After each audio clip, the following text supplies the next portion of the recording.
Pada malam hari ini kita akan kaji tentang waktu itu.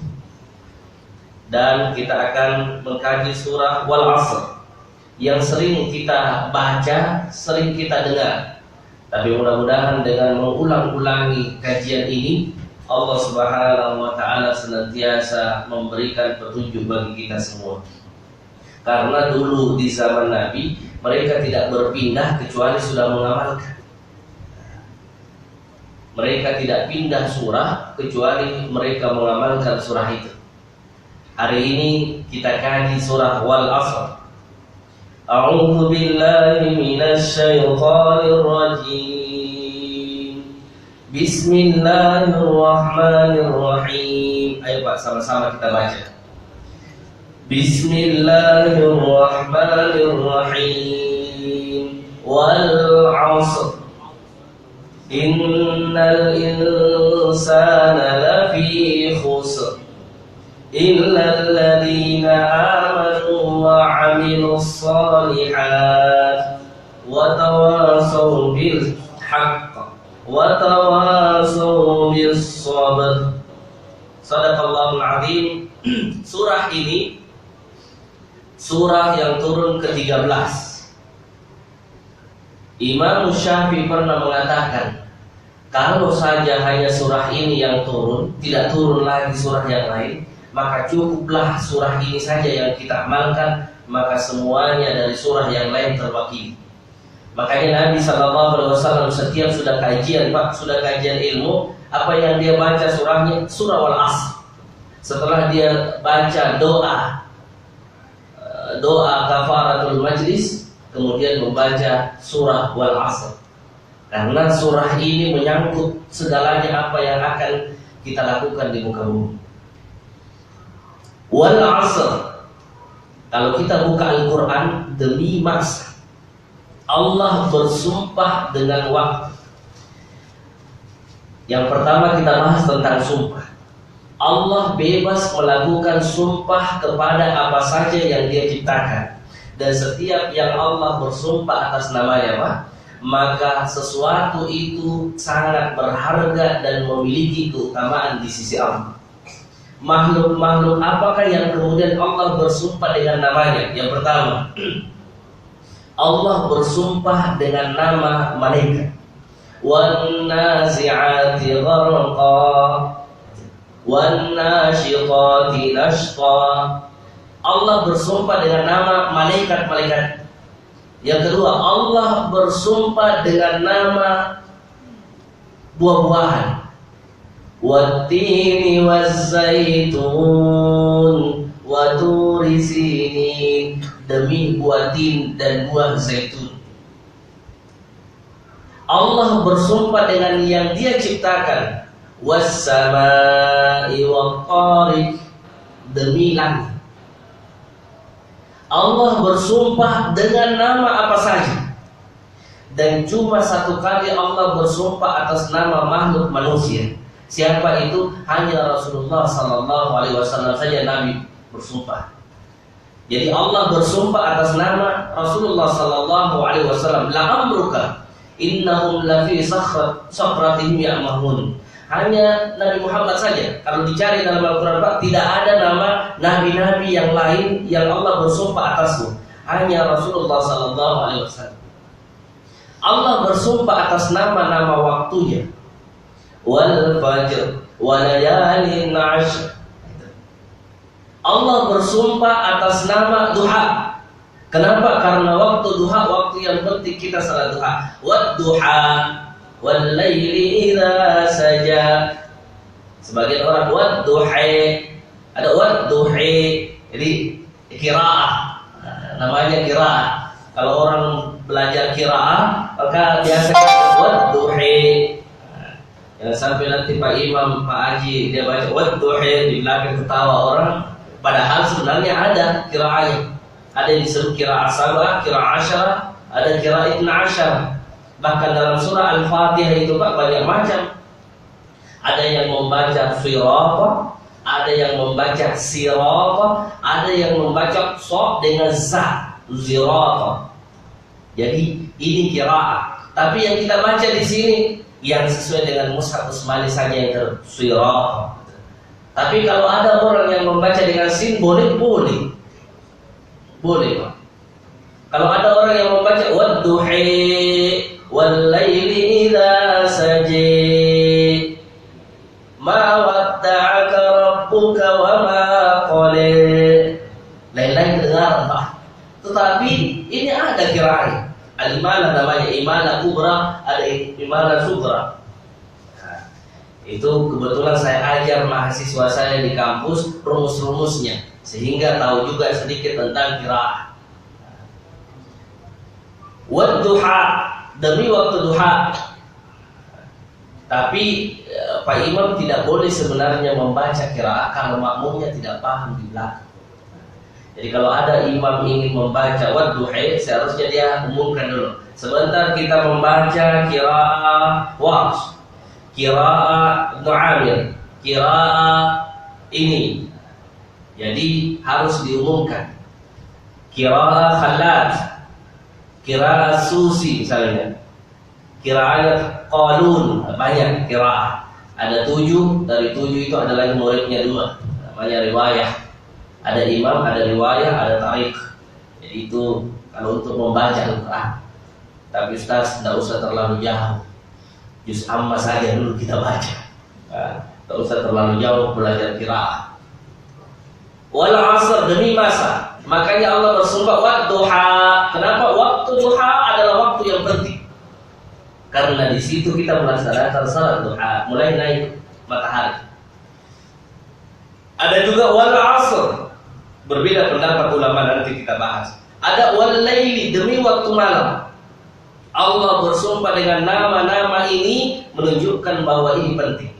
Yang kita bahas adalah wal asr. Aqsamullahu bid-dahr, disebutkan dalam kitab Tafsir Al-Muyassar lima fi min ajaib qudratillahi dalla ala 'azamatihi. Kenapa Allah bersumpah atas nama waktu? Waktu dalam Al-Quran ada 4 macam, dalam bahasa Arab itu 4 macam.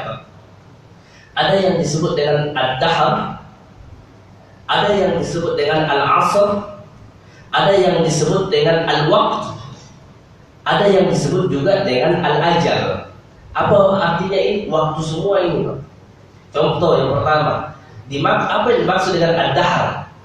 Hal ata 'alal insani hinun minad dahri lam yakun syai'an madhkura. Itu biasa kalau Pak Imam baca malam Jumat, subuh Jumat, surah As-Sajdah dengan surah Al-Insan. Hal ata 'alal insani hinun minad dahr. Apa itu dahar? Dahar itu artinya waktu yang Allah tetapkan, baik itu yang sebelum maupun sesudah. Contoh, umur saya 32 tahun. Umur 31 tahun itu juga disebut dengan dahar. Umur 33 nanti ke depannya disebut juga dengan dahar. Kalau ada orang lahir tahun 97, maka 96 itu disebut juga dengan dahar, 98 juga disebut dengan dahar. Dahar waktu. Waktu yang hari ini, besok dan seterusnya itu disebut dengan ad-dahar. Ada juga yang disebut dengan al-waktu. Apa itu waktu? Waktu itu adalah apa yang telah ditentukan dan harus diselesaikan. Itu waktu. Contoh, waktu salat asar, waktu salat maghrib, waktu belajar, ada penyelesaiannya. Itu waktu. Ada juga yang disebut dengan asar. Makanya dalam bahasa Arab dikaji asrun nabawi, masa-masa kenabian. Asar itu jarak antara yang dilakukan oleh orang. Contoh, saya lahir 85, meninggal tidak tahu kapan. Antara 85 sampai umur saya nanti, maka itu disebut dengan al-asr, waktu. Waktu yang saya gunakan untuk hidup itulah yang disebut dengan al-asr. Waktu yang telah kita lakukan selama ini, Pak, mulai kita kecil sampai sekarang, itu disebut dengan asr. Disebut dengan asr.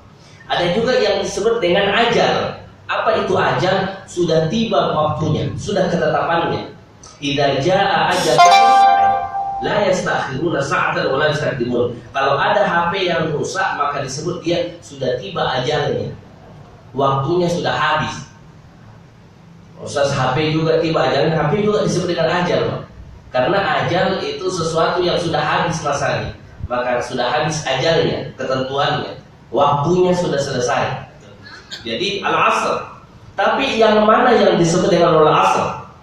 Kita kaji penafsiran ulama. Yang pertama, ada yang mengatakan wal asr, demi masa. Masa yang mana yang dimaksud? Masa ketika Nabi lahir. Itulah yang disebut dengan demi masa kenabian. Yang kedua, ada yang mengatakan bahwa demi waktu yang dimaksud ialah ketika nanti turun Imam Mahdi. Yang ketiga, yang mana yang disebut dengan al-asr? Waktu Nabi dan waktu sekarang. Yang keempat, yang mana yang disebut dengan al-asr? Ada yang mengatakan wal asr itu demi waktu asar. Kenapa disebut dengan demi waktu asar? Karena waktu asar adalah waktu yang orang bekerja mulai pagi, Pak. Nanti tiba waktu asar sudah mulai capek karena dia peras kekuatannya. Tiba waktu asar maka di situ berkeringat dia, makanya disebut dengan asar. Kalau dalam kamus lugah, apa itu asar? Istikhraju syai' bidhaqti. Jadi mengeluarkan sesuatu dengan ditekan, maka keluar airnya. Makanya jus itu disebut dengan asirun. Nah, kalau dalam bahasa Arab jus asir, karena ditekan keluar air. Maka orang yang bekerja mulai pagi hari kita datang menjual sampai menjelang sore hari sudah capek, makanya disebut dengan asar. Kalau ada orang sudah semakin tua maka dia disebut juga dengan sudah asar. Tidak lama lagi makan. Makanya orang tua itu, Nabi memperumpamakan dunia ini sudah asar. Jadi waktu asar itu waktu orang tidak lama lagi, karena sudah mau malam. Wal asr, demi masa. Kenapa Allah bersumpah dengan nama masa? Karena nikmat yang paling mahal harganya. Kalau uang kita hilang bisa kita ganti. Kalau uang kita habis bisa kita cari, tapi waktu yang berlalu tidak bisa kita ulangi lagi waktu itu. Makanya dia mahal. Adakah orang yang bisa ulangi waktunya? Tidak ada. Walaupun kita bayar 1 juta untuk mengulangi masa-masa romantis kita dulu misalnya. Dulu ada orang yang selalu ingat masa-masa di sekolah, masa-masa paling indah. Pingin diulang kembali, tidak bisa diulang. Kenapa? Memang tidak bisa walaupun kita mau bayar berapapun masa itu. Makanya saya biasa sampaikan Abdullah ibnu Mas'ud, seorang sahabat ini. Abdullah ibnu Mas'ud ceritakan dalam kitab-kitab riwayat, kitab-kitab rijal, bahwa beliau orangnya kurus. Ini Abdullah ibnu Mas'ud. Saking kurusnya Abdullah ibnu Mas'ud, saking kecil betisnya, kalau dia berjalan kencang angin kayak mau lempar dia. Saking kecilnya. Ini diceritakan, tapi Nabi SAW mengatakan walaupun kecil betisnya tapi lebih berat daripada gunung Uhud. Luar biasa. Betisnya kalau kencang angin kayak dia mau jatuh. Tapi Nabi mengatakan betisnya itu kecil-kecil begitu tapi lebih berat daripada gunung. Ini Abdullah ibnu Mas'ud, seorang mufassir. Jadi setiap kekurangan seseorang pasti memiliki kelebihan.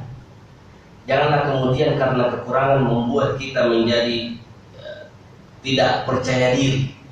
Karena setiap kekurangan ada kelebihannya, dan banyak kelebihannya orang ketika diberikan kekurangan. Kita lihat Pak, para penghafal Al-Quran, para penghafal hadis, mereka memiliki banyak kekurangan tapi luar biasa. Ada yang disebut dengan hafiz, itu yang di Saudi, dia tidak bisa melihat di Saudi, tapi menghafal Al-Quran, menghafal ribuan hadis. Masih kecil. Kalau kita pikir-pikir, berapa umur saya sekarang? Kalau kita pikir-pikir, anak kecil. Saya pernah ceritakan juga murid saya namanya Hafiz, tidak bisa melihat. Saya tanya, Hafiz, bagaimana caramu ke masjid?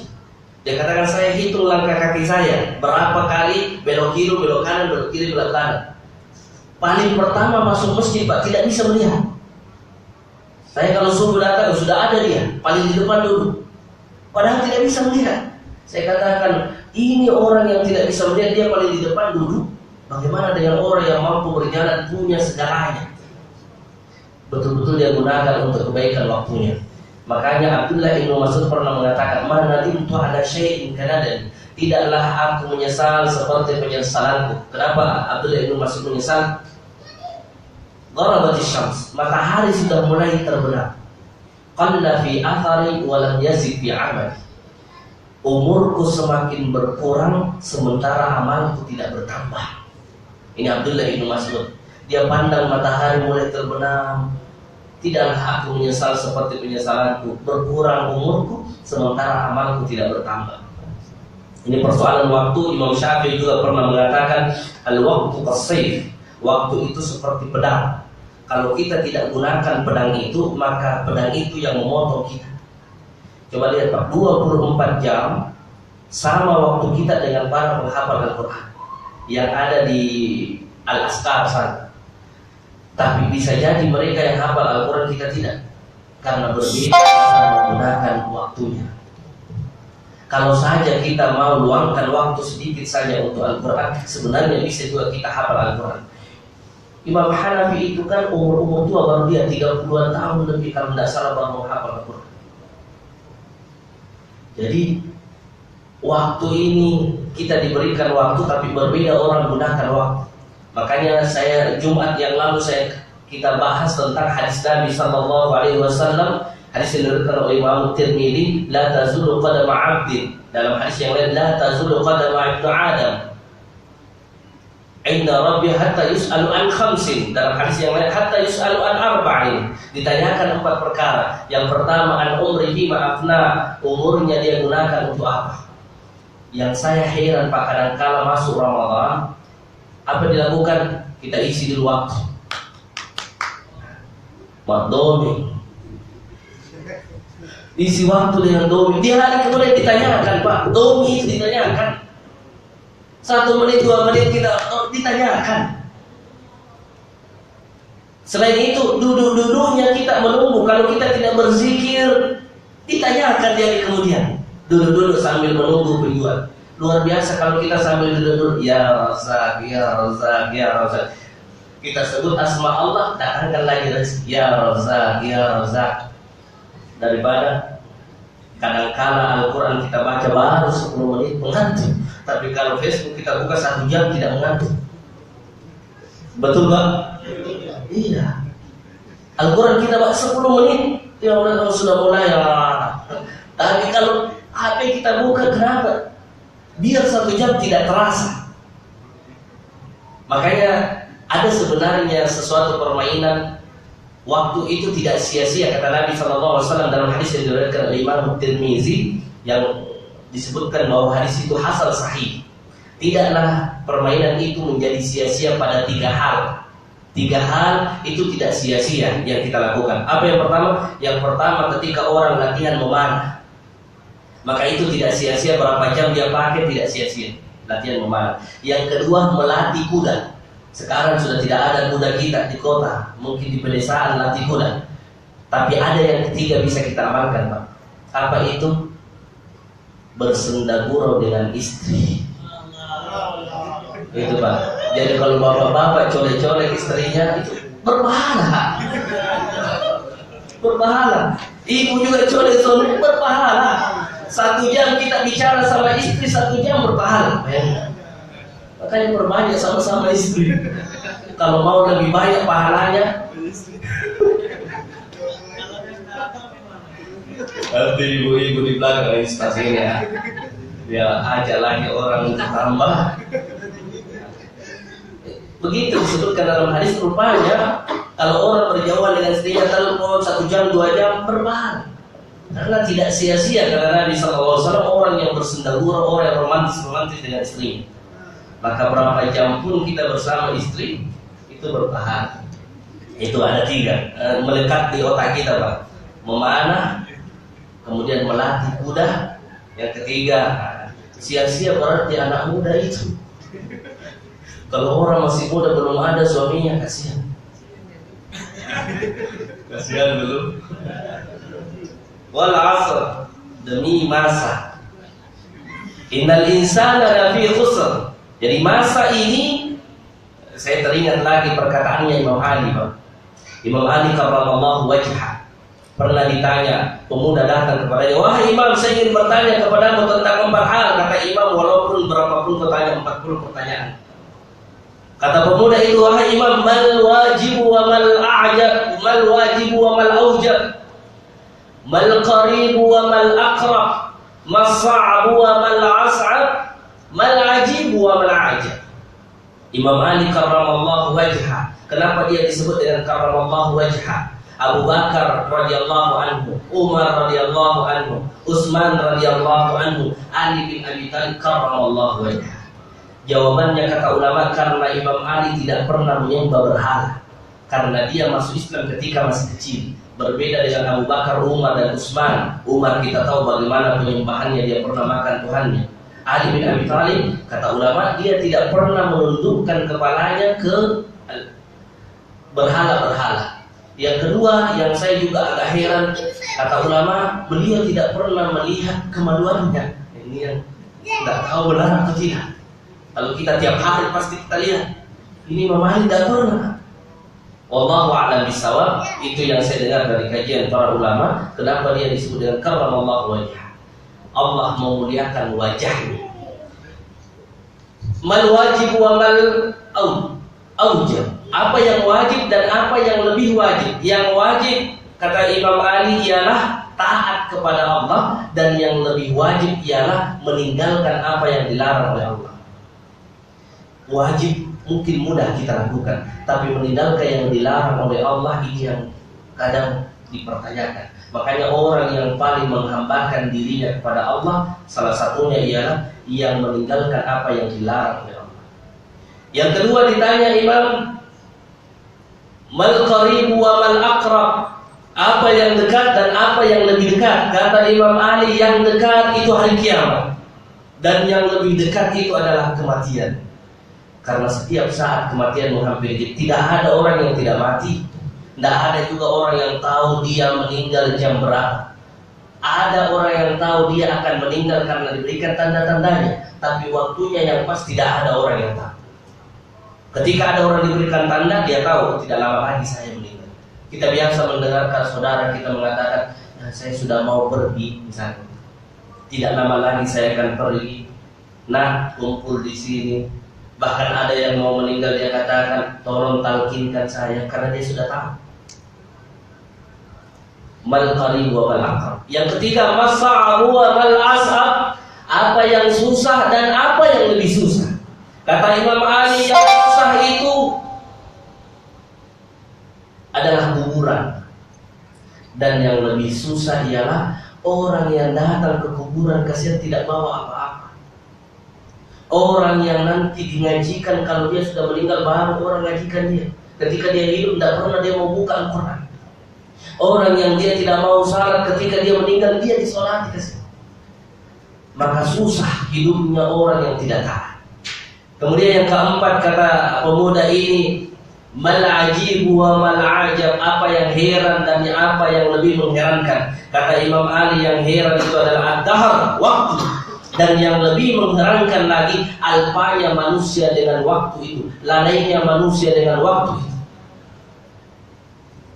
Itulah kemudian Allah berfirman, hafizu ala salawati was salatil usta wa qumu lillahi qanitin.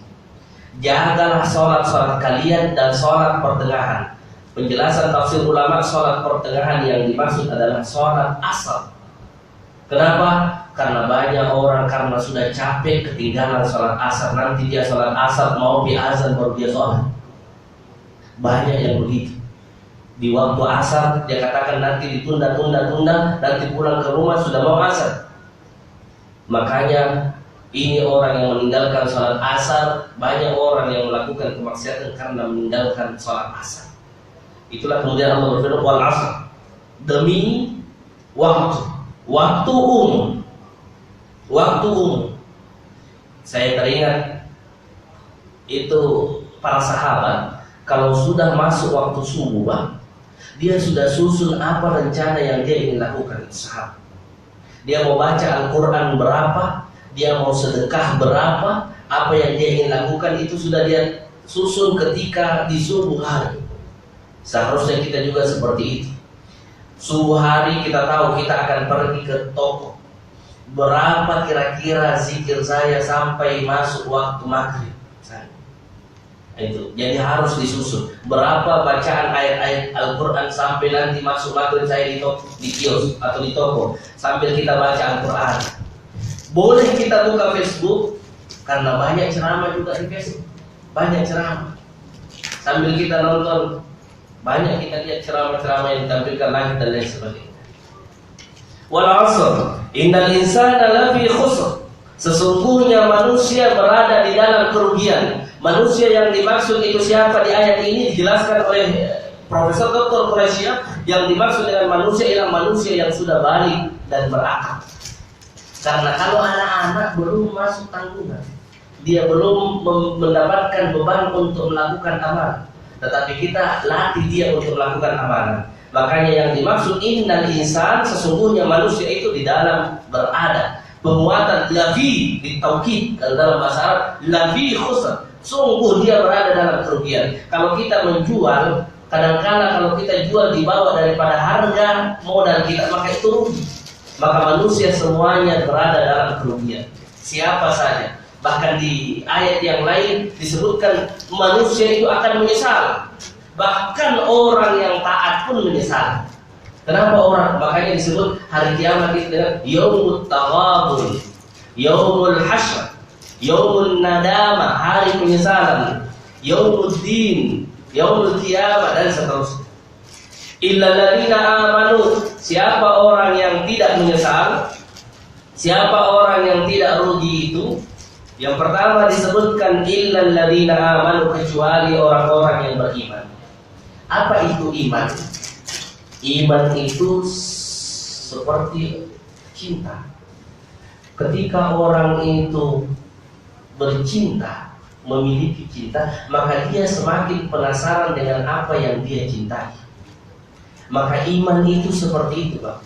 Kita penasaran dengan Allah Subhanahu wa taala karena kita tidak pernah melihatnya. Iman itu kadang-kala kita dengar, walaupun dia tidak nampak, walaupun dia tidak masuk akal, tetapi ketika orang sudah percaya dan betul-betul dia yakini, maka itulah yang disebut dengan iman. Karena tidak semua yang kemudian kita imani harus masuk akal. Karena ada sesuatu yang tidak masuk akal, tetapi karena kita percaya, maka itulah yang disebut dengan iman. Contoh, banyak orang yang tidak percaya ketika Nabi melakukan perjalanan Isra dan Mi'raj. Kenapa? Karena disebutkan setengah malam saja. Bagaimana jaraknya antara Makkah dengan Palestina, Masjidil Aqsa, kemudian naik ke langit ke-7. Banyak orang yang tidak bisa masuk di akalnya. Tapi karena kita dengar dan kita iman, itulah yang disebut dengan iman. Nabi Ibrahim, Pak, Nabi Ibrahim, dia berkata kepada Allah karena saking penasarannya kepada Allah, Rabbi arini kaifa tuhyil mauta. Qala awalam tu'min? Qala bala walakin liyatma'inna qalbi. Qala faqul arba'atan min at-tayr fasurhunna ilayk. Thumma ja'al ala kulli jabalin minhunna juz'a. Thumma lahunna ya'tina kas'a. Apa kata Ibrahim? Rabbi arini kaifa tuhyil. Ya Allah, tunjukkan kepada saya, dia penasaran sama, tunjukkan, perlihatkan kepada saya kaifa tuhyil mauta. Bagaimana engkau menghidupkan orang yang mati? Kan kita tahu orang mati itu ada yang hancur-hancur, ada yang tenggelam, ada yang terpotong-potong dan lain sebagainya. Kaifa tuhyil mauta? Apa jawabannya? Qala awalam tu'min? Apakah kamu tidak yakin Ibrahim? Qala bala, saya yakin, walakin liyatma'inna qalbi, tapi untuk menguatkan hatiku. Itu kata Nabi Ibrahim. Qala faqul arba'atan min at-tayr. Kalau begitu ambil burung-burung 4. Cincang-cincang dia, kemudian taruh dia di gunung-gunung, tiap-tiap daripada sisinya, letakkan di gunung-gunung. Kemudian Allah perlihatkan kekuasaannya untuk kembali burung-burung itu. Ini karena banyak orang yang penasaran. Seperti itulah iman, Pak. Kenapa ada orang percaya kepada nabi-nabi palsu? Karena dia iman, padahal tidak bisa masuk akal. Kenapa kita percaya kepada Allah? Karena kita beriman. Dan mungkin banyak orang yang tidak masuk di akalnya karena dia tidak melihat. Karena sesuatu yang ada belum tentu dia terlihat. Karena banyak sesuatu yang ada tidak terlihat. Ya Allah Subhanahu wa ta'ala memberikan petunjuk kepada kita. Illal ladzina amanu, kata ulama lagi, yang beriman itu seperti cahaya. Kalau ada rumah, ada lampu, di rumah itu, kalau ada lubangnya itu rumah, maka cahaya itu akan keluar melalui lubang-lubang itu. Maka orang yang beriman itu memberikan manfaat sampai di luar rumah itu. Maksudnya ialah orang yang beriman, maka dia akan mengamalkan apa yang dia imani. Contoh, kita beriman kepada Allah, maka aplikasi daripada gerakan kita seharusnya kita melakukan amalan saleh. Wa amilus shalihat.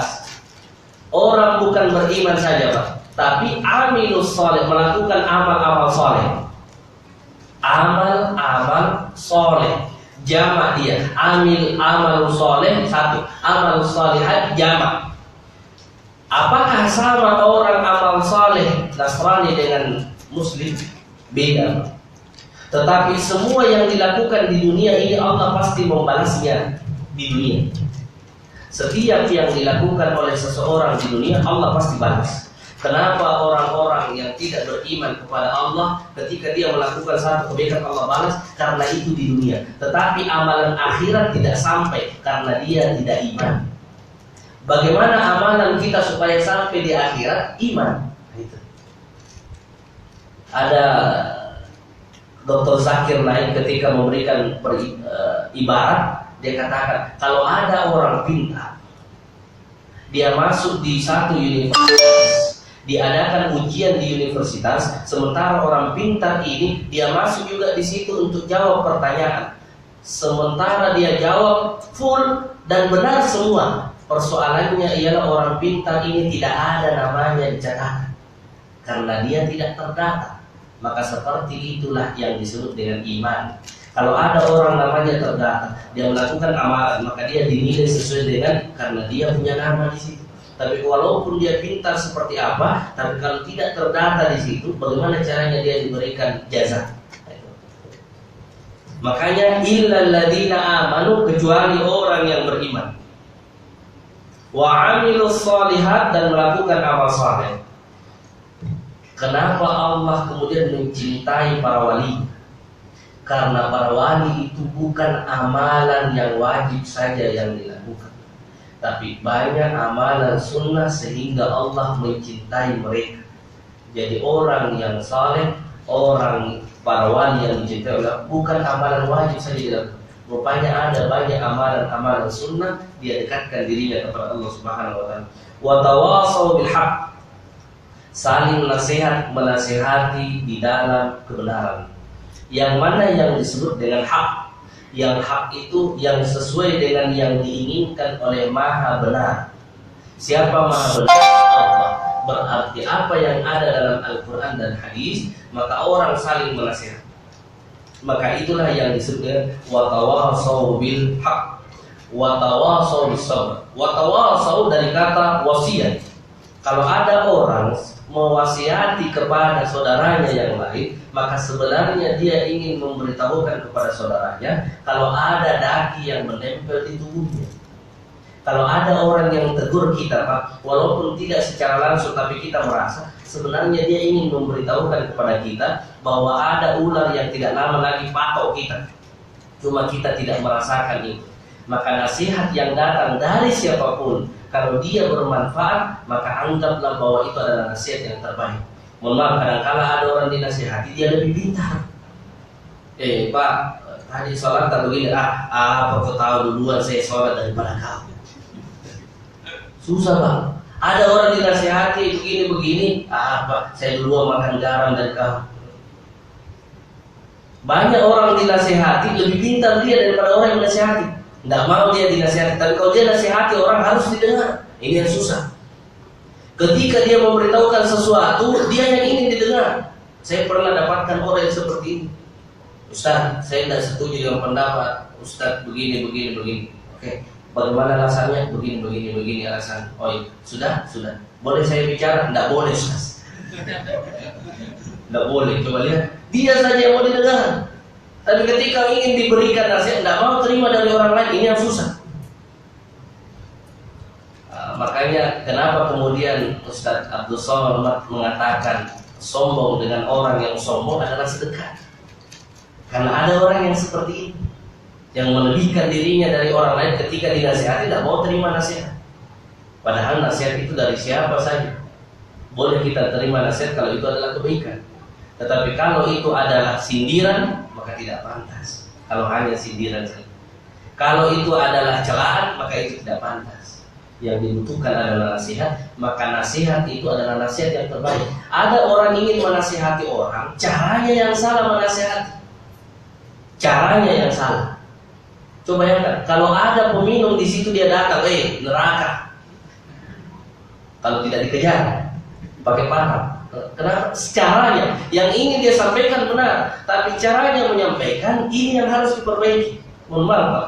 Kalau kita punya kue, walaupun isinya biasa saja contoh, tapi coba kita tempati dia, kasih karton atau kasih tempat yang bagus luar biasa, maka orang itu akan menerima luar biasa.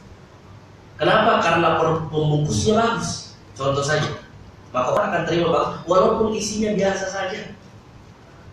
Maka seperti itulah nasihat. Ketika orang ingin menasihati, maka sampaikan dengan kata-kata yang baik, yang kira-kira orang itu tidak merasa digurui, tetapi dia merasa bahwa harus saya rubah sesuatu.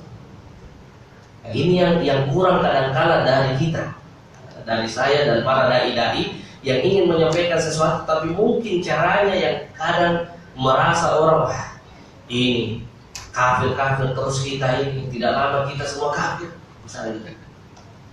Jadi caranya yang harus diperbaiki. Wa tawassaw bis sabr, saling menasihati di dalam kesabaran. Karena orang yang menasihati itu tidak cukup satu kali. Nabi itu ketika berdakwah, ketika di musuh dilempari, tidak cukup sampai di situ. Nabi tetap berdakwah. Ya begitu, seperti itulah dakwah. Ustaz Abdul Somad ditolak di Bali, ditolak di Hong Kong. Tapi alhamdulillah ditolak satu kali, semakin kencang lagi semangatnya. Ditolak ini semakin kencang lagi.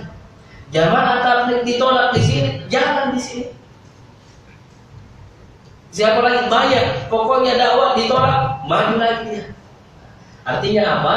Ketika kita berdakwah, ya bukan satu kali, tetapi dibutuhkan yang namanya kesabaran. Ketika saya sampaikan ini hari ini seperti ini, mungkin ada yang tidak setuju, tetapi di hari kemudian kita berpikir-pikir lagi, oh mungkin benar seperti itu.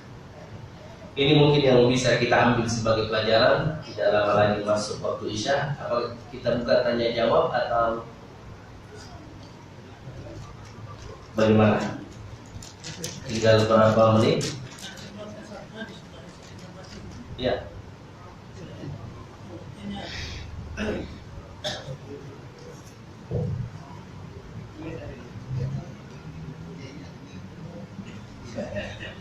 Bismillahirrahmanirrahim.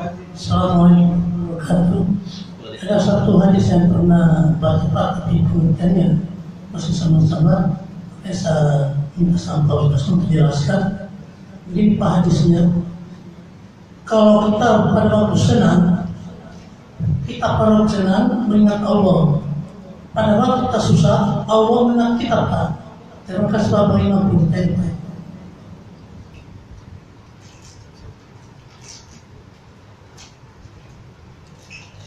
Pertanyaannya, ketika kita ada sebuah hadis, ketika kita senang, kita mengingat Allah. Kalau di waktu susah, Allah mengingat kita. Ada sebagian ulama memasukkan bahwa hadis ini diriwayatkan oleh Imam Al-Hakim. Saya masih ingat dulu waktu saya di Mesir, Pak. Kata-kata itu yang saya pajang di rumah saya. Jadi kata-kata ingatlah Allah ketika kita senang, maka Allah akan mengingatmu ketika kita sulit. Dalam hadis yang lain, hadis muttafaqun alaih, juga ada ingatlah Allah di waktu engkau dalam keadaan senang. Niscaya Allah akan mengingatmu di waktu engkau mengalami kesusahan. Muttafaqun alaih. Kenapa kemudian ada hadis ini? Hadis ini untuk mengingatkan kita bahwa dalam keadaan susah dan senang seharusnya kita selalu mengingat Allah. Saya tahun kedua di Mesir saya beli itu. Tertulis Udzurullaha fi syiddah. Ingatlah Allah walaupun di waktu susah. Ingatlah Allah di waktu senang. Allah akan mengingatmu di waktu susah. Saya pajang baik-baik supaya apa? Bahwa dalam keadaan senang dan susah seharusnya kita mengingat Allah. Ada orang nanti dia mengingat Allah ketika dia di waktu susah. Ada juga orang dia ingat Allah di waktu senang saja. Ketika susah dia tidak mengingat Allah lagi. Tapi ada kebalikannya. Makanya di dalam ayat kan ada yang disebut wa idza an'amna 'alal insani a'rada wa na'a bi janibi wa idza massahu syarru fa dhu du'a'in arib. Disebutkan wa idza an'amna 'alal insani, ketika saya memberikan nikmat kepada manusia, a'rada wa na'a bi janibi, dia berpaling muka, tidak mau perhatikan. Wa idza massahu syarru, tetapi ketika dia tertimpa musibah, fa dhu du'a'in arib, maka dia mengangkat tangannya berdoa panjang lebar. Maka hadis ini sebenarnya mengajarkan kepada kita untuk senantiasa mengingat Allah dalam baik di waktu senang maupun di waktu susah. Jadi kita dapat nikmat misalnya, dapat motor, dapat mobil, maka kita senang bersyukur dengan cara apa? Berdoa.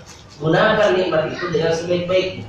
Ketika ada orang mendapatkan kesenangan, kita dalam keadaan susah, kita ingat juga Allah.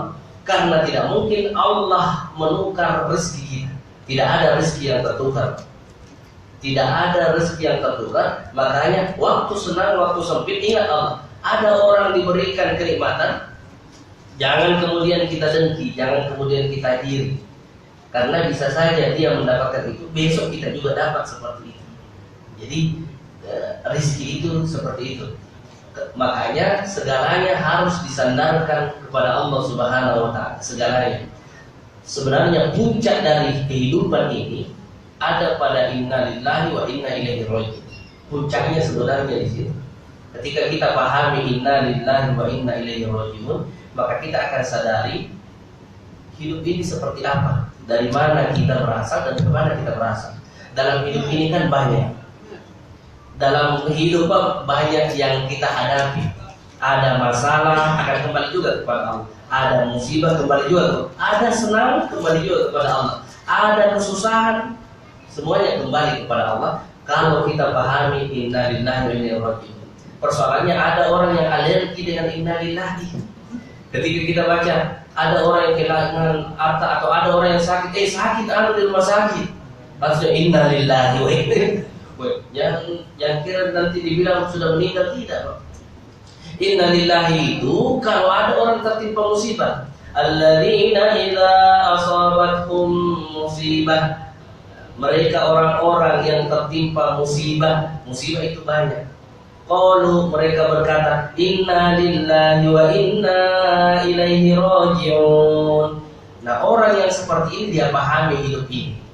Dia paham bahwa hidup ini ya segalanya akan kembali. Sekarang kita memakai pakaian seperti ini, kita tidak tahu kita memakai besok pakaian apa. Nah, jadi itu, ingatlah Allah di waktu kita senang, Allah akan mengingat kita di waktu kita susah. Jazakallahu khair.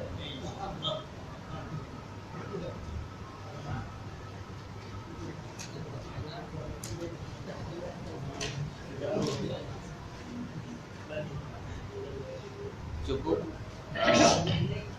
Sampai di sini berapa menit?